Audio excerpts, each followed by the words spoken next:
Hello friend, কেমন আছো? আশা করি ভালো আছো সবাই। আজকে আমি আবার একটা নতুন ভিডিও নিয়ে চলে এসেছি। রুই মাছের পাতলা ঝোল। আমি মাছগুলো আগে ভেজে নিয়েছি। এবার পুরো ভিডিওটা দেখার জন্য অনুরোধ রইল। আমার কড়াইতে তেল বসানো হয়ে গেছে। আমি দুটো শুকনো লঙ্কা ফোড়ন দিয়েছি, দুটো তেজপাতা, দুটো কালো জিরে, নাড়াচাড়া করে নেব।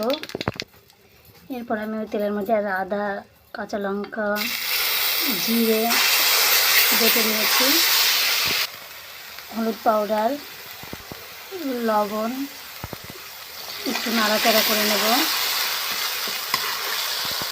পেঁয়াজটা দিতে ভুলে গেছিলাম, আমি এখন একটু পেঁয়াজটা নাড়াচাড়া করে নেবো ভেজে। একটু কাশ্মীর গেছে, এবার আমি জল অ্যাড করে দেবো।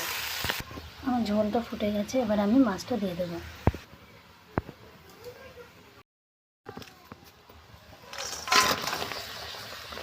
এবার আমি কিছুক্ষণ নাড়াচাড়া করে নিয়ে নামিয়ে দেবো। নামিয়ে তোমাদেরকে ফুল রেসিপিটা দেখাচ্ছি।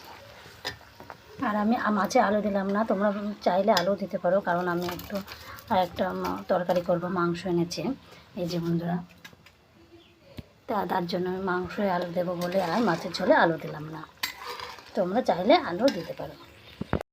এমন করে একটা পাতলা ঝোল খাবে মাছের, খেতে অসাধারণ লাগবে। আর পুরো ভিডিওটা দেখার জন্য থ্যাংক ইউ। ভালো লাগলে আমার রেসিপিটা শেয়ার করবে।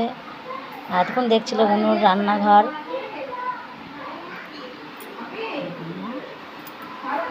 সবাই ভালো থাকবে, সুস্থ থাকবে।